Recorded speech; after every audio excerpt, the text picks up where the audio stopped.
Welcome to today session. আমরা previous লেকচারে DC excitation নিয়ে কথা বলেছিলাম। আজকে আমরা স্ট্যাটিক এক্সাইটেশন নিয়ে ডিসকাস করব। সো স্ট্যাটিক এক্সাইটেশনের যেই সার্কিট মডেল, এটা অলরেডি সামনে আছে। সো স্ট্যাটিক এক্সাইটেশনটা কি, এটা একটু আমরা একটু বোঝার চেষ্টা করি যে আসলে এই ধরনের এক্সাইটেশনে কিভাবে কাজ করা হয়। তো আসলে আমরা এটা কোনো ইকুইভ্যালেন্ট সার্কিট না যে আমরা হচ্ছে এক্সাইটেশন সিস্টেমের একটা ইকুইভ্যালেন্ট সার্কিট দেখতেছি, বিষয়টা এরকম না। এটা আসলে একটা সার্কিট মডেল। সার্কিট ডায়াগ্রামটাকে জাস্ট মডেল করা হয়েছে ডিভাইসগুলো দিয়ে, কোথায় কি থাকবে বা একটা র্যান্ডম কানেকশন বোঝানো আর কি। সো এখানে যদি আমি একটু দেখি স্ট্যাটিক এক্সাইটেশন আসলে বিষয়টা কি হচ্ছে। এইটা হচ্ছে আমাদের মেইন যেই জেনারেটর, ওইটার ফিল্ড, আর আর্মেচার হচ্ছে এটা থ্রি ফেজ আউটপুট দেখানো হচ্ছে এখানে। আর এটার আউটপুট টার্মিনাল। আচ্ছা, এখান থেকে একটা কানেকশন আছে।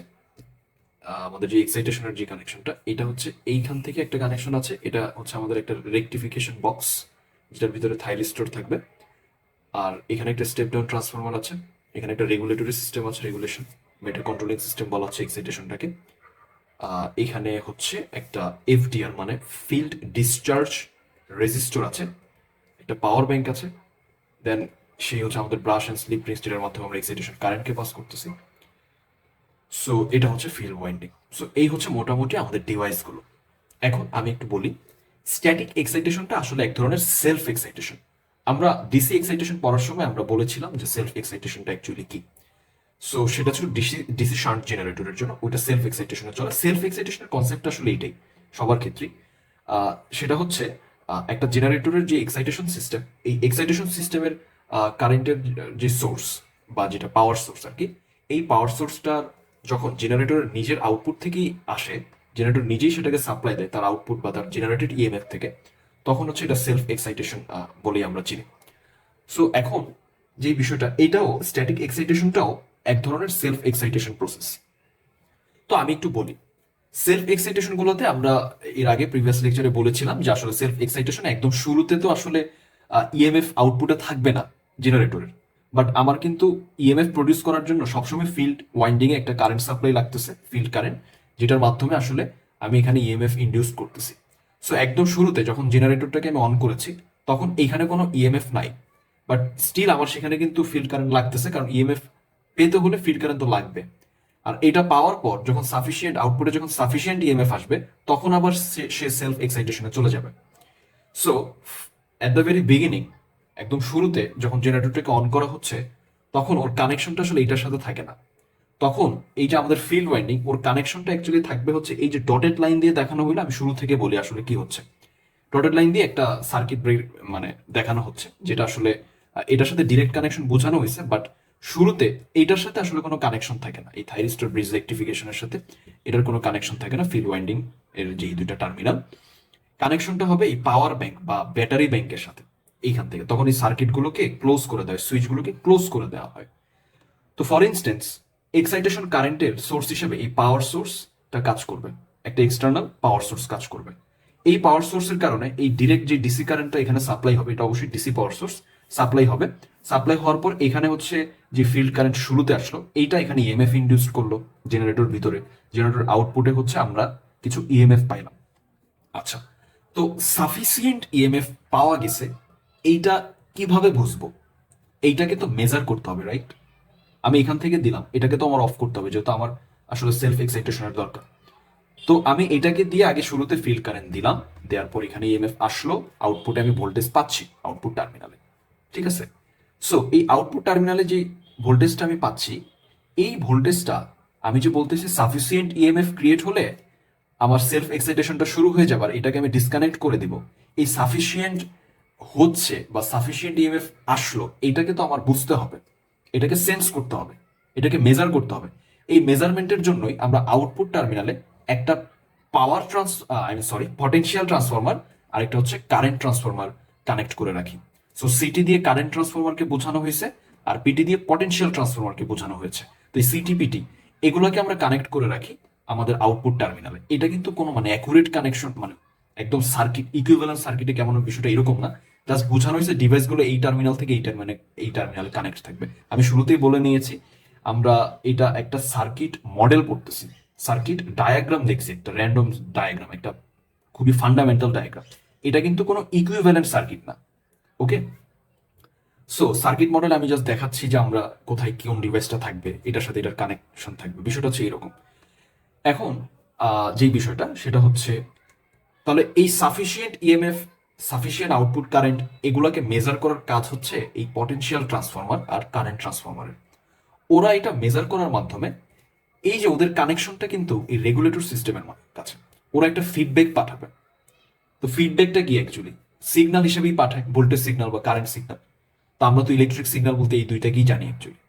সো ওরা এটা মেজার করে একটা ফিডব্যাক পাঠাবে কোথায়, এই রেগুলেটর সিস্টেমের কাছে। রেগুলেশন সিস্টেম আবার হচ্ছে এই থাইরিস্টরের সাথে, ওর গেটের সাথে কানেক্টেড। থাইরিস্টর ট্রানজিস্টরের মতোই একটা সেমিকন্ডাক্টর ডিভাইস, এটা পাওয়ার ইলেকট্রনিক্সে আমরা স্টাডি করে থাকি। তো থাইরিস্টর ট্রানজিস্টরের সাথে ডিফারেন্স হচ্ছে, থাইরিস্টর যেমন ট্রানজিস্টর সুইচ হিসাবে ইউজ হতে পারে, থাইরিস্টরও ইউজ হতে পারে। এটা একটা 4 লেয়ার পিএনপি জাংশন ডায়োডের মতো আর কি, ঠিক আছে। ট্রানজিস্টর যেরকম 3 লেয়ার ছিল পিএনপি, এটা হচ্ছে 4 লেয়ার হয়, পিএন এরকম। তো হোয়াট এভার, আমরা ওইটা নিয়ে ডিটেলসে যাচ্ছি না। আমি একটু বলি যে আসলে আমাদের কতটুকু জানলেই হবে। থাইরিস্টরও রেকটিফিকেশনের কাজ করতে পারে, আমরা ট্রানজিস্টর ব্রিজ তৈরি করতে পারি, এরকম থাইরিস্টর রেকটিফিকেশন ব্রিজ আমরা তৈরি করতে পারি অনেকগুলো ডায়োড ইউজ করে। তো এটাকে অনেক সময় সিলিকন কন্ট্রোলড রেকটিফিকেশনও বলা হয়, এসসিআর। ওকে, এই জিনিসটাকে অনেক সময় এসসিআরও বলা হয়, সিলিকন কন্ট্রোলড রেকটিফায়ার। তো থাইরিস্টরের সাথে ট্রানজিস্টরের one of the basic difference হচ্ছে, ট্রানজিস্টর মিলি অ্যাম্পিয়ার লেভেলের কারেন্ট নিয়ে আসলে কাজ করে, ঠিক আছে। কিন্তু থাইরিস্টর খুব বড় অ্যামাউন্টের মানে অ্যাম্পিয়ার, হ্যাঁ, বা এর চেয়ে একটু বড় এই ধরনের কারেন্ট নিয়েও কাজ করতে পারে। তো এইখানে আমরা ট্রানজিস্টর ইউজ না করে থাইরিস্টর ইউজ করার উদ্দেশ্য কিন্তু এইটাই, কারণ আমাদের জেনারেশন সেক্টরে ভোল্টেজ গুলো অনেক বড় হয়, কারেন্ট গুলো অনেক বেশি আসতে পারে। সো দ্যাটস ওয়াই ওটার সাথে কোপ আপ করার জন্য আমরা রেকটিফিকেশন সার্কিটে আমরা থাইরিস্টরকে ইউজ করেছি, ঠিক আছে। তো থাইরিস্টরের 3টা টার্মিনাল আছে, অ্যানোড, ক্যাথোড আর একটা হচ্ছে গেট। তো গেট টার্মিনালটা কানেক্ট হচ্ছে রেগুলেটর সিস্টেমের মধ্যে। এখন সাফিসিয়েন্ট ইএমএফ প্রডিউস হয়েছে, জেনারেট হয়েছে, এটা সিটিপিটি ফিডব্যাকের মাধ্যমে রেগুলেশন সিস্টেম বা কন্ট্রোল সিস্টেমের কাছে পাঠায়। কন্ট্রোল সিস্টেম এখানে যে আমি একটা সেট পয়েন্ট, এটা তো আমাদের একটা রেকটিফায়ার বক্স, রাইট। এখানে আমরা একটা ইনপুট দিয়ে রাখি, যে সেট করে দিই যে এতটুকু ভোল্টেজ যদি হয় তখন থেকে এটা অন হয়ে যাবে ওর রেকটিফিকেশন। দ্যাট মিনস আউটপুটে সাফিসিয়েন্ট ইএমএফ আসছে, এটার ফিডব্যাক এখানে আসলো। রেগুলেশন সিস্টেম এটা এটা যখন ম্যাচ করাইলো যে সেট পয়েন্ট এত ছিল, বা আমাদের ডিজায়ার্ড ভ্যালু হচ্ছে এত, আর প্রডিউসড হচ্ছে এত। সো এখানে এতটুকু প্রডিউসড হচ্ছে, এই দুইটার মধ্যে কম্পেয়ার করবে এখানে কতটুকু আসলো আর আমাদের ডিজায়ার্ড কতটুকু, যে কখন থেকে সেলফ এক্সাইটেশনটা শুরু হবে। এটাকে অন করতে হবে, তখন থেকে সেলফ এক্সাইটেশনটা শুরু হবে। সো তাহলে এইটা রেগুলেশন সিস্টেমের কাছে যখন সিগন্যাল পাঠায়, রেগুলেশন সিস্টেম এটাকে কম্পেয়ার করে দুইটার মধ্যে ডিফারেন্স কত, ওইটার উপর ডিপেন্ড করে সে এই থাইরিস্টরকে ট্রিগার করবে। থাইরিস্টরের ফায়ারিং অ্যাঙ্গেলটাকে ভ্যারি করাবে। ফায়ারিং অ্যাঙ্গেল আসলে বিষয়টা হচ্ছে কি, ফায়ারিং অ্যাঙ্গেল ডিফাইন করে দেয় আমাদের যে এসি সাইকেল, এই যেখান থেকে তো এসি আসতেছে, আমি বলতেছি ট্রান্সফরমারের কাজটা কি, আমি এখানে আসতেছি। তো সেলফ এক্সাইটেশন যেহেতু রেকটিফিকেশনের মধ্যে ডিরেক্ট কিন্তু টার্মিনাল থেকেই, যে আমাদের জেনারেটরের আউটপুট টার্মিনাল থেকেই কিন্তু এক্সাইটেশনের যে কারেন্ট সেটা কিন্তু আসবে এখানে। সেটা যেহেতু 3 ফেজ এসি কারেন্ট, এটা এখানে রেকটিফিকেশন হবে, হয়ে হচ্ছে ফিল্ডে পাঠানো হবে। সো এই প্রসেসটা কখন স্টার্ট হবে, রাইট, এবং কোন পয়েন্ট থেকে বা কত ভ্যালু থেকে স্টার্ট হবে, এগুলো এখানে ডিজায়ার্ড ভ্যালু এখানে দেওয়া হয়, এখানে সেট করা থাকে। তো যে এই টাইমে হচ্ছে আমাদের থাইরিস্টর রেকটিফিকেশন স্টার্ট করবে, এটা অন হয়ে যাবে, ঠিক আছে, অনেকটা সুইচের মতো। তো এই সিটিপিটি যখন ফিডব্যাক সিগন্যাল রেগুলেশন সিস্টেমে পাঠায়, যেটা আমরা একটু আগে বলতেছিলাম, এটা দুইটার মধ্যে কম্পেয়ার করবে, এখানে কতটুকু সেট করা হয়েছে আর এখানে কতটুকু আসছে। তো দুইটার মধ্যে কম্পেয়ার করে সে কি করবে, এটাকে ট্রিগার করবে। সো এটা যখন ট্রিগার হয়, ওর ফায়ারিং এঙ্গেলটাকে ভ্যারি করে। ফায়ারিং এঙ্গেল অ্যাকচুয়ালি একটু ডিটেলসে যদি না একটু সিম্পলি একটু আইডিয়া দেই, যে আসলে একটা এসি সাইকেলে কোন পয়েন্ট থেকে রেকটিফিকেশনটা শুরু হবে, ওইটা দিয়ে আসলে ডিফাইন করা যেতে পারে। লাইক আমি একটু যদি দেখাই, এখানে সাপোজ আমাদের একটা এসি সাইকেল, সেটা কারেন্টের জন্য বা ভোল্টেজের জন্য যাই বলি, সাপোজ এরকম একটা এসি সাইকেল আছে, সাইনোসয়েডাল এসি সাইকেল। তো এখন কন্ট্রোল সিস্টেম বা রেগুলেশন সিস্টেম মেজার করলো যে এখন ফায়ার করতে হবে, ট্রিগার করতে হবে, কোন পয়েন্টে ট্রিগার করতে হবে, এটা ফায়ারিং অ্যাঙ্গেল দিয়ে ডিফাইন হয়। ফায়ারিং অ্যাঙ্গেল যদি বলো 90 ডিগ্রিতে ট্রিগার করতে হবে, তাহলে আমি এসি সাইকেলে দেখবো এটা কোন পয়েন্ট। সো এখান থেকে যদি আমি এদিকে যাই, 90 ডিগ্রি কিন্তু আসলে আমাদের, আমি যদি ফেস দিয়ে চিন্তা করি, এই অ্যাম্পলিটিউড বা ম্যাক্সিমাম অ্যাম্পলিটিউড যেটা, সেটাকে বোঝায়, রাইট। সো এইখান থেকে আসলে এসি সাইকেলের এই ফেজ থেকে এই পজিশন থেকে আসলে রেকটিফিকেশন স্টার্ট হবে। সো এই পজিশনের কে ডিফাইন করতেছে বা রিপ্রেজেন্ট করতেছে এসি সাইকেলের যে ফেজ বা এঙ্গেল দিয়ে, এইটার সাথে আসলে ফায়ারিং এঙ্গেলটাকে ইকুইভ্যালেন্ট চিন্তা করা যেতে পারে। যে আসলে ফায়ারিং এঙ্গেল দিয়ে এইভাবে হচ্ছে আমরা এসি সাইকেলের কোন পয়েন্ট থেকে রেকটিফিকেশনটা স্টার্ট করব, থাইরিস্টর সেটা স্টার্ট করবে, এইটা আসলে ফায়ারিং এঙ্গেল দিয়ে ডিফাইন করা যায়। তো গেটের যখন কানেক্ট করা থাকে রেগুলেশন সিস্টেমটা, এইটা আসলে মেজার করে দিবে যে আসলে এখন সময় হয়েছে। সো এটাকে ফায়ার করবে, ফায়ার করলে গেট ট্রিগার্ড হবে, ট্রিগার হলে থাইরিস্টর কি করবে, রেকটিফিকেশন স্টার্ট করে দিবে। তো রেকটিফিকেশন স্টার্ট করে দেন সে এখান থেকে সাপ্লাই দিবে, সাপ্লাই দিয়ে হচ্ছে ফিল্ড ওয়াইন্ডিং আসবে, এখান থেকে একটা কানেকশন, এখান থেকে একটা কানেকশন। তো দুইটা কানেকশন দিয়ে দুইটা স্লিপ রিং এ কার্বন ব্রাশ আছে, এই স্লিপ রিং এর মাধ্যমে ফিল্ড ওয়াইন্ডিং এ সে সাপ্লাই দিচ্ছে। আচ্ছা, তাহলে দেখো এই থাইরিস্টর রেকটিফায়ার এটা কিন্তু কারেন্টটা পাচ্ছে কোনখান থেকে, জেনারেটরের নিজের আউটপুট টার্মিনাল থেকেই কিন্তু কারেন্টটা পাচ্ছে, রাইট? সো এটা একটা 3 ফেজ এসি কারেন্ট। এবং নর্মালি জেনারেটরের তো আউটপুট ভোল্টেজ অনেক বেশি হয়, কারণ আমরা এটাকে জেনারেশন পারপাসে কোনো একটা পাওয়ার সিস্টেমের জন্য ইউজ করতেছি। তো এটার আহ, হতে পারে এটা কেভি বা এমভি, মানে মেগাভোল্ট, কিলোভোল্ট, এই রেঞ্জের আউটপুট ভোল্টেজ পাওয়া যায়। তো এই ইলেকট্রনিক ডিভাইসটা থাইরিস্টর ব্রিজ রেক্টিফায়ার, ওরা এত হাই ভোল্টেজে আসলে কাজ করতে পারবে না, বা আমাদের এক্সাইটেশন সিস্টেমটা এত হাই ভোল্টেজের জন্য না, ঠিক আছে? তো এটার সাথে কোপ আপ করতে পারে না। এই জন্য আমরা যেটা করি, এইখান থেকে আমি হচ্ছে 3 ফেজ খুব মানে একটা বড় ভোল্টেজ পাই, ইএমএফটা আমাদের অনেক বড় থাকে, ভোল্টেজটা বড় থাকে। তো এটা তো ডিরেক্ট হচ্ছে এক্সাইটেশন সিস্টেমে আমি দিতে পারবো না। এইটা হচ্ছে করতেছে কি, একটা স্টেপ ডাউন ট্রান্সফরমার এখানে ইউজ করা হয়। এটা একটা step down transformer, TDM denote করলাম। এই স্টেপ ডাউন ট্রান্সফরমারটা এইটা করবে কি, যে ভোল্টেজ লেভেলকে কমিয়ে দিবে। আমরা জানি স্টেপ ডাউন ট্রান্সফরমার ওর প্রাইমারি থেকে সেকেন্ডারিতে হচ্ছে ভোল্টেজটাকে ডাউন করে দেয়, কমিয়ে দেয়। তখন কি করলো, এখান থেকে আমি এখন যে 3 ফেজ এসি সাপ্লাইটা পাচ্ছি, এটার ভোল্টেজ লেভেল ইনিশিয়াল থেকে কিন্তু কমে গেল। এখন এটা এমন ভাবেই করা হবে, এটারও আবার মানে সেট পয়েন্ট আছে, আমি কিভাবে কতটুকু করব এটা ডিফাইন করবে আমার রেকটিফিকেশন সিস্টেমে, মানে কতটুকু দরকার। এটা সাপ্লাই দেওয়ার পর ও করবে কি, এটাকে রেকটিফাই করবে। এটা কিন্তু একটা ব্রিজ রেকটিফায়ার, ওকে? ভিতরে পুরো মানে বক্সের ভিতরে পুরো সার্কিট ডায়াগ্রাম কিন্তু দেখানো হয় না, জাস্ট বোঝানো হয়েছে এখানে থাইরিস্টর ব্রিজ রেকটিফায়ার আছে। আমি বারবারই বলতেছি, আমরা সার্কিট মডেল পড়তেছি, জাস্ট ডিভাইসগুলোর একটা র্যান্ডম কানেকশন, বেসিক কানেকশন এবং ফান্ডামেন্টাল পজিশনস গুলো কি হবে এটা বোঝানো হলো। তো এটা থেকে এসি সাপ্লাই পেয়ে এটা রেকটিফাই করে এটাকে ডিসি বানাবে, ডিসি বানানোর পর এখান থেকে সাপ্লাই দিবে, সাপ্লাই দিয়ে হচ্ছে আমরা ফিল্ড ওয়াইন্ডিং এ কি পাবো, সেই কারেন্টটা, আমাদের ফিল্ড কারেন্টটা পাবো, একটা ডিসি সাপ্লাই পাবো। এইভাবে আমি ফিল্ড ওয়াইন্ডিং কে এক্সাইটেড করতে পারি এবং দেন হচ্ছে এখানে ইএমএফ ইনডিউসড হবে। আচ্ছা, এখন এখানে একটা কথা হচ্ছে, তাহলে আমি ফুল প্রসেসটা আরেকবার একটু বলি আসলে কি হচ্ছে। একদম শুরুতে একদম শুরুতে কিন্তু আসলে জেনারেটরের আউটপুটে কোনো ভোল্টেজ পাওয়া যাবে না। তো একদম শুরুতে যখন অন করা হয়েছে, আমরা একটা এক্সটার্নাল পাওয়ার সোর্স থেকে আমি আগে ফিল্ডকে সাপ্লাই দিয়ে ফিল্ড কারেন্টটাকে দিব এখানে। তো এটা অবশ্যই ডিসি সোর্স হবে, কারণ আমার ডিসি কারেন্ট দরকার। এর মাঝখানে তো আর কোনো রেকটিফিকেশনের জায়গা নেই যে আসলে আমি এটা রেকটিফাই করে দিব। তো এটা ডিসি সাপ্লাই। তো এখানে আমি কারেন্ট পাঠালাম, এই কারেন্ট এটা হচ্ছে আমাদের মেইন জেনারেটর রোটরে থাকবে। তো ওইখান থেকে হচ্ছে ম্যাগনেটিক ফিল্ড ইন্ডিউসড হইলো, এটার ফ্লাক্স এখানে ইএমএফ ইন্ডিউসড করলো। তো ইএমএফ ইন্ডিউস হচ্ছে আস্তে আস্তে বাড়তেছে, কতটুকু হয়েছে এই সাফিসিয়েন্ট এখানের সাথে ম্যাচ করার জন্য আমাদেরকে বুঝতে হবে যে কতটুকু ইএমএফ এর এক্সাইটেশনটা শুরু হবে, রাইট? সো ইএমএফ যখন সাফিসিয়েন্ট হয়ে যায়, তখন এই পাওয়ার, সরি, আমি বারবারই পিটিকে পাওয়ার বলে ফেলতেছি, this is my mistake, I am sorry. এটা অ্যাকচুয়ালি পটেনশিয়াল ট্রান্সফরমার, ওকে? সো এই কারেন্ট ট্রান্সফরমার আর পটেনশিয়াল ট্রান্সফরমার এটা সেটা সেন্স করবে যে এখন কি সাফিসিয়েন্ট ইএমএফ কারেন্ট এগুলো কি হয়েছে কিনা। এটা যদি হয়ে যায়, তখন ওরা একটা ফিডব্যাক সিগন্যালের মাধ্যমে রেগুলেশন সিস্টেমের কাছে সেই বিষয়টা ফিডব্যাকটা পাঠাবে। রেগুলেশন সিস্টেম যেটা করবে, ওই থাইরিস্টরের ফায়ারিং এঙ্গেলটাকে ভ্যারি করবে, এটা দুইটার মধ্যে কম্পেয়ার করে এখানে সেট ভ্যালু বা ডিজায়ার্ড ভ্যালু কত আর এখানে কতটুকু আসছে, ওই ডিফারেন্সের উপর ম্যাচ করে, কম্পারিজনের উপর ডিপেন্ড করে সে এই ফায়ারিং এঙ্গেল ডিফাইন করবে। ফায়ারিং এঙ্গেলের মাধ্যমে ডিফাইন হয়ে যাবে যে আসলে এখান থেকে যে এসি সাইকেল আসতেছে, এটার কোন পয়েন্ট বা পজিশন থেকে আসলে রেকটিফিকেশন স্টার্ট হবে। এইভাবে পুরো থাইরিস্টর ব্রিজটা ট্রিগার হয়ে গিয়ে রেকটিফিকেশন স্টার্ট হলো এবং এক্সাইটেশন শুরু হয়ে গেল, মানে সেলফ এক্সাইটেশন শুরু হয়ে গেল। আমাদের তখন আর এটার দরকার নেই, আমরা এটাকে ডিসকানেক্ট করে দিচ্ছি, ওকে? সো এইভাবে সেলফ এক্সাইটেশনের মাধ্যমে পুরো এক্সাইটেশন সিস্টেমটা চলে। সো এই যে আমাদের কিন্তু আলাদা করে এটাকে মেজার করতে হয় না, আমি এমনভাবে সার্কিটটাকে মডেল করেছি যেন এটা অটোমেটিক টার্মিনাল ভোল্টেজ বা আউটপুট টার্মিনাল ভোল্টেজটা চেক আউট হয়ে যাচ্ছে, যে আমার এতটুকু দরকার, আমি সেটা ডিজায়ার করে এখানে সেট করে দিলাম। এখন এখানে অটোমেটিক্যালি এই রেগুলেশন সিস্টেমের মাধ্যমে কিন্তু সেন্সিংটা হয়ে যাচ্ছে যে আসলে সাফিসিয়েন্ট ইএমএফ কে আসছে কিনা, রাইট? এবং তারপর এখানে ট্রিগার হচ্ছে, এক্সাইটেশন হচ্ছে। এখন আমার যদি লোড চেঞ্জ হয়, লোড চেঞ্জ হলে তো আমাকে এই ফিল্ড কারেন্টও চেঞ্জ করতে হবে। কেন? কারণ লোড চেঞ্জ করতে হলে ইএমএফ, লোড চেঞ্জ করলে আমাদের টার্মিনাল ভোল্টেজ চেঞ্জ হবে, আমাদের ইএমএফ চেঞ্জ করা লাগবে, আর ইএমএফ চেঞ্জ করতে হলে এখানে ইনডিউসড ফ্লাক্স চেঞ্জ করতে হবে, আর ফ্লাক্স তো আসতেছে ফিল্ড কারেন্টের জন্য, রাইট? সো ফিল্ড কারেন্টটাকে ওইভাবে অ্যাডজাস্ট করতে হবে। সো ফিল্ড কারেন্ট কিন্তু অ্যাকচুয়ালি আমাদের জেনারেটর টার্মিনাল ভোল্টেজটাকে ডিফাইন করতেছে, আউটপুট টার্মিনাল। সো আমি যদি এটাকে কন্ট্রোল করতে চাই, এটাতে কন্ট্রোল রাখতে হবে, আর এটাকে কন্ট্রোল করতেছে টোটাল এক্সাইটেশন সিস্টেম। সো এটা, এই যে রেগুলেশন, এই রেগুলেশনটা ডিরেক্ট করা যাচ্ছে অটোমেটিক্যালি। তখন সে কি করবে, সেই অনুযায়ী এই থ্রি ফেজ এসি কে রেকটিফাই করে এই কারেন্টটাকে কন্ট্রোল করবে, ফিল্ড কারেন্টকে। সো টোটাল এক্সাইটেশন প্রসেসে এই ভোল্টেজ বা কারেন্ট সেন্সিংটা কিন্তু অটোমেটিক হয়।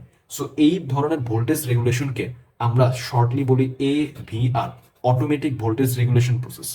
সো এভিআর সিস্টেমটা যখন থেকে এক্সাইটেশন সিস্টেমের সাথে অ্যাড করা হয়েছে, এটা অনেকটাই আমাদের মানে এক্সাইটেশন সিস্টেমের কাজটাকে অনেক মানে আরো বেশি ইফিসিয়েন্ট করেছে, এবং আমাদের আউটপুট টার্মিনাল, আউটপুট পাওয়ার সোর্সের উপর ডিপেন্ডেন্সি অনেক কমাই দিয়েছে। সো এখন বিষয়টা হচ্ছে সেলফ এক্সাইটেশন এইখানে ইউজ করা যাচ্ছে, অ্যান্ড সেলফ এক্সাইটেড এটা ছিল স্ট্যাটিক এক্সাইটেশনের পুরো বিষয়টা আর কি। এখন একটা পার্ট নিয়ে আমি একদমই কথা বলিনি, সেই কথাটা হচ্ছে এফডিআর বা field discharge resistor. Field discharge resistor, এইটার কাজটা কি? এটার কাজটা খুবই ইম্পর্টেন্ট। আমরা যদি একটু ভালো করে দেখি, এটা কিন্তু এই দুই টার্মিনালে কিন্তু আমরা যদি দেখি ফিল্ড ওয়াইন্ডিং এর সাথে কিন্তু প্যারালালি কানেক্ট করা হয়েছে, রাইট? এটা কিন্তু প্যারালালি কানেক্ট করা হয়েছে। এখন আমি একটু বলি, যখন আমাদের জেনারেটরে একটা ট্রানজিশন স্টেট চলে আসে, রাইট? ট্রানজিশন স্টেট কি? ট্রানজিশন স্টেট হঠাৎ করে আমি অফ করে দিলাম, জেনারেটরকে একটা সুইচ দিয়ে আমি অফ করে দিলাম। তো অফ করে দিলে কি হবে? অফ করে দিলে যেটা হবে, ফিল্ড ওয়াইন্ডিং এ হঠাৎ করে কারেন্ট নেই, এতক্ষণ কারেন্ট ছিল এখন কারেন্ট নেই, তাহলে হঠাৎ করে কিন্তু এখানে কারেন্টের একটা বড় চেঞ্জ আসবে, রাইট? ঠিক ওই মুহূর্তে আমরা কিন্তু লেঞ্জের প্রিন্সিপালটা পড়েছি, রাইট, ম্যাগনেটিজমের ক্ষেত্রে, যে আসলে এই একটা কারেন্ট মানে যে কোনো ধরনের চেঞ্জকে আসলে অপোজ করার একটা প্রিন্সিপাল ছিল, একটা কনসেপ্ট ছিল, যে আসলে আমাদের এখানে যে কোনো ধরনের চেঞ্জই এই কয়েলের ভিতরে হোক না কেন, এটাকে অপোজ করবে। সো হঠাৎ করে যখন কারেন্টটা এতটুকু কমে যায়, খুব ঠান্ডা মাথায় আমরা বোঝার চেষ্টা করি, যে আমি যখন হঠাৎ করে সুইচটা অফ করে দিলাম, এই কয়েলটা কিন্তু ইন্ডাকটিভ, ফিল্ড ওয়াইন্ডিং কিন্তু ইন্ডাকটিভ ইন নেচার, ঠিক আছে? এটা কিন্তু ইন্ডাকটিভ হয়। সো ও কি করতেছে, যে কোনো চেঞ্জটাকে অপোজ করতেছে, যে হঠাৎ করে এত কারেন্ট জিরো হয়ে যাবে, এটাকে অপোজ করতে হবে। তো এটাকে অপোজ করতে গিয়ে এখানে কিছু কারেন্ট ইন্ডিউসড হয়ে যাচ্ছে, আই মিন কিছু ইএমএফ ইন্ডিউসড হয়ে যাচ্ছে, ঠিক আছে? তো এই যে ইএমএফটা ইন্ডিউসড হয়ে যাচ্ছে, এই খুব হাই অ্যামাউন্টের ইএমএফ ইন্ডিউসড হচ্ছে এই ফিল্ড ওয়াইন্ডিং এ, যেটা আনএক্সপেক্টেড। এই ইএমএফ এর জন্য আমাদের যে ফিল্ড ওয়াইন্ডিং আছে, ওর ইনসুলেশন সিস্টেমটা নষ্ট হয়ে যেতে পারে, ঠিক আছে? সো এটা আমাদের মেশিনের জন্য ক্ষতি। তো তাহলে উপায় কি? ইএমএফটাকে ব্যালেন্স করে ফেলা বা এটাকে কমিয়ে নিয়ে আসা। তো এটাকে কমাতে হলে কি আমি ভোল্টেজ এমনিতে কমাতে পারবো না? আমাকে একটা অল্টারনেটিভ সার্কিট রাখতে হবে, যার মধ্য দিয়ে আসলে আমি ওর সাথে এই ইএমএফটা তো একটা potential energy source, right? So এই পটেনশিয়াল এনার্জিটাকে মানে ইলেকট্রিক পটেনশিয়াল এনার্জিটাকে যেন আমি ডিসিপেট করতে পারি, এটাকে ইউজ করে ফেলতে পারি, তাহলে ইএমএফটা কমে আসবে। সো বিষয়টা হচ্ছে কি, যে আবারও বলতেছি, ফিল্ড ওয়াইন্ডিংটা ইন্ডাকটিভ ইন নেচার হয়। হঠাৎ করে কোনো ট্রানজিশন স্টেট আসলো আমাদের জেনারেটরে, হঠাৎ করে সাপোজ আমি এটাকে অফ করে দিলাম, একটা এটা অফ, অন স্টেট থেকে অফ স্টেটে যাচ্ছে, এই ট্রানজিশনের সময় এই ফিল্ড ওয়াইন্ডিং হঠাৎ কারেন্টটা কমে গিয়ে জিরো হয়ে যাবে। তো এই চেঞ্জটাকে সে অপোজ করতে চায়, ইন্ডাকটিভ ইন নেচার। অপোজ করতে গিয়ে হয় কি, এখানে একটা বিগ অ্যামাউন্টের ইএমএফ ইন্ডিউসড হয়ে যায় এই অপোজ করার জন্য, যে কারেন্টটা জিরো হতে দেওয়া যাবে না। সো ওই ইনডিউসড ইএমএফ এর কারণে যেটা হতে পারে, যে আমাদের এই ফিল্ড ওয়াইন্ডিং এর যে ইনসুলেশন আছে, ইনসুলেশনটা নষ্ট হয়ে যেতে পারে, যেটা কিনা আমাদের পুরো জেনারেটরের জন্যই ক্ষতি এবং রিস্কি। সো আমরা সেই ইনসুলেশন সিস্টেমটাকে নষ্ট করতে চাই না। তো অফ করার আগে এফডিআর যে সার্কিটটা আছে, এগুলোকে ডিসকানেক্ট করে তো দেয়াই হয়, কারণ এখানে তো আর পাওয়ার নাই। বাট এই জায়গাটাতে কি করে দেওয়া হয়, এই এই সুইচটাকে অন করে এগুলোকে ডিসকানেক্ট রাখা হয় বিষয়টা, ঠিক আছে? এই সুইচটাকে অন করে দেওয়া হয়, এগুলোকে তো অফ করে দিলামই। সো এখন এফডিআর এর কাজটা কি? আসলে এফডিআর কি এই সমস্যাটা সমাধান করতে পারে কিনা? আমরা যদি একটু খেয়াল করি, সেটা হচ্ছে এফডিআর এর কথা যদি বলি, এফডিআর বা ফিল্ড ডিসচার্জ রেজিস্টর, এইটা একটা voltage dependent resistance, voltage dependent, voltage dependent. এখন ও যখন অ্যাকচুয়ালি দেখবে আমাদের ফিল্ড ওয়াইন্ডিং এরকম একটা ইএমএফ তৈরি হয়ে গেছে টার্মিনালে, তখন যেহেতু ভোল্টেজ ডিপেন্ডেন্ট, ওর অ্যাক্রসে থাকা যে ভোল্টেজ, এটা যদি অনেক বেড়ে যায়, এফডিআর যেটা আছে আমাদের, ওর অ্যাক্রসে থাকা ভোল্টেজ এটা যদি অনেক বেড়ে যায়, ও তো হচ্ছে আমাদের ওই ওয়াইন্ডিং এর দুই টার্মিনালের সাথে প্যারালালি কানেক্ট করা ছিল, রাইট? সো আমরা এই পাশ থেকে আমরা রেকটিফায়ার সার্কিট থেকে অফ করে রেখেছি, বাট এখানে হঠাৎ করে একটা ইএমএফ ইনডিউসড হলো, তখন কিন্তু এটাকে অন করা লাগতেছে, মানে শুরুতে অন করেই আসলে এটাকে অফ করা উচিত জেনারেটরটাকে। তখন কিন্তু এই সার্কিটটা কমপ্লিট হয়ে যাচ্ছে, এই পাশে কিছু নেই, এইখান থেকে স্টার্ট করে আমরা এটা পাচ্ছি। তো আমি ফর টাইমিং স্লিপ রিংটাকে একটু ইগনোর করি, আমি জাস্ট ডিরেক্ট দেখাই যে আসলে আসলে কানেকশনটা আসলে এরকম হয়ে গেল, রাইট? অনেকটা এরকম, এটা ফিল্ড ওয়াইন্ডিং ছিল, এরকম হয়ে গেল। এখানে স্লিপ রিং দিয়ে আসলে কানেক্টেড থাকবে, আমরা সেই জিনিসটাকে ফর টাইমিং এটাকে একটু বাদ দিয়ে আঁকলাম, একটু ইজিয়ারলি বোঝার জন্য, ইজি করে বোঝার জন্য। সো এখানে আসলে হলো কি, এখানে যে ইএমএফ ইনডিউসড হলো, এখানে যে ইএমএফটা ইনডিউসড হলো, এই ইএমএফটা এটা তো আমাদের ইনসুলেশন সিস্টেমটাকে নষ্ট করে দিতে যাবে, মানে নষ্ট করে দিতে চায়। তো এটাকে তো মানে এটার সাথে যে অ্যাসোসিয়েটেড পাওয়ার, এটাকে কনজিউম করতে হবে। তো কনজিউম করার জন্য তো আমার একটা প্যাসিভ ডিভাইস থাকতে হবে সার্কিটে, যেটা পাওয়ার অ্যাবজর্ব করতে পারে, রাইট? তাহলে আমাদের পাওয়ারটা শেষ হয়ে গেল, ইএমএফটাও কমে গেল। তো সেটার জন্য যেটা হচ্ছে, এই সার্কিটটা কমপ্লিট হয়ে গেলে অবশ্যই কারেন্ট পাস করবে, সার্কিটে কারেন্ট থাকবে। তো এখন এই এফডিআর, ফিল্ড ডিসচার্জ রেজিস্টর, এটা যেহেতু ভোল্টেজ ডিপেন্ডেন্ট, ইএমএফটা যখন অনেক হাই হয়ে যায়, এটা যখন অনেক হাই হয়ে যায়, ওর রেজিস্ট্যান্সটা অনেক কমিয়ে দেয়। তো রেজিস্ট্যান্সটা কমিয়ে দিলে এখান থেকে কারেন্ট আরো হাই অ্যামাউন্টের কারেন্ট পাস করতে পারে, ঠিক আছে? এটা ভোল্টেজ ডিপেন্ডেন্ট রেজিস্টর, ইএমএফ বাড়লে এটা কমে যায়, এন্ড কমে গেলে এখান থেকে যখন কারেন্ট পাস হতে থাকে আস্তে আস্তে, তো কারেন্ট পাস করে গেলে ওর অ্যাক্রসে যখন কারেন্ট পাস করে, তখন তো ওই যে আই স্কোয়ার আর লস হবে, মানে হিট প্রডিউস হবে। তো মানে হিট ফর্মে এনার্জিটা ডিসিপেট হয়ে যাচ্ছে এবং অ্যাবজর্ব হয়ে যাচ্ছে। সো এইভাবে এই এফডিআর যেটা করতেছে, আমাদের মেশিনের বা আমাদের ফিল্ড ওয়াইন্ডিং এর ইনসুলেশন সিস্টেমটাকে সেভ করতেছে কোন একটা ট্রানজিশন পিরিয়ডে, যে হঠাৎ করে কোন একটা ডেফিনিট আই মিন অনেক বড় অ্যামাউন্টের চেঞ্জ আসতেছে। আচ্ছা, কেন ইএমএফ এত বড় ইন্ডিউসড হচ্ছে? আমরা যদি বলি, অ্যাকর্ডিং টু ফ্যারাডেস ল, আমরা নর্মালি যেহেতু এটা ইন্ডাকটিভ ইন নেচার, ওর সেলফ ইন্ডাকটেন্সের জন্য ওর মধ্যে যে ইন্ডিউস ভোল্টেজ হবে, এটা কিন্তু কি বলা যায়, এটা কিন্তু এরকম, রাইট? এরকম ছিল না, এরকম ছিল কিন্তু, রাইট? সো সেলফ ইন্ডাকটেন্স দিয়ে যদি আমরা চিন্তা করি, তখন বিষয়টা কিন্তু এরকমই আসে। তো এখন এই যে ডিআই বাই ডিটি, এটা কিন্তু হঠাৎ করে কারেন্ট ফ্লো হচ্ছে, হঠাৎ জিরো হয়ে গেল, তখন কিন্তু এই ডিআই বাই ডিটি বা কারেন্ট চেঞ্জের রেটটা কিন্তু ম্যাক্সিমাম, অনেক বড় অ্যামাউন্টের কারেন্ট ইন্ডিউসড হয়ে গেল, রাইট? সো বড় অ্যামাউন্টের কারেন্ট চেঞ্জের কারণে ইএমএফটাও কিন্তু অনেক বড় অ্যামাউন্টের ইন্ডিউসড হয়ে গেল, রাইট? বিষয়টা এরকম আর কি। সো এটা আসলে অপোজ করতে যে এখানে একটা মাইনাস হবে যদিও, সো হোয়াট এভার। সো আমরা বুঝতে পারলাম যে আসলে একটা যে কোনো ট্রানজিশন কন্ডিশনে কারেন্ট হঠাৎ অনেক বেশি বা কারেন্ট হচ্ছে হঠাৎ জিরো হয়ে যাওয়া, কমে যাওয়া, যে কোনো চেঞ্জকে আসলে এই সেলফ ইন্ডাকটেন্সের জন্য এটাকে অপোজ করতে চায়। আর অপোজ করতে গেলে হয় কি, এখানে অনেক আহ, বড় একটা ইএমএফ ইন্ডিউসড হচ্ছে, ইএমএফটাকে আসলে ব্যালেন্স করে নিয়ে আসা, কমিয়ে নিয়ে আসার কাজটাই আসলে এফডিআর করবে, ঠিক আছে? সো এটা ছিল এফডিআর এর কাজ, এটাকে এই জন্য এখানে রাখা হচ্ছে। সো দ্যাটস ফর টুডের সেশন। আমরা আসলে স্ট্যাটিক এক্সাইটেশন সম্পর্কে আজকে জানলাম, মোটামুটি আমরা চেষ্টা করেছি একটু ডিটেলসেই জানার। So see you in the next session.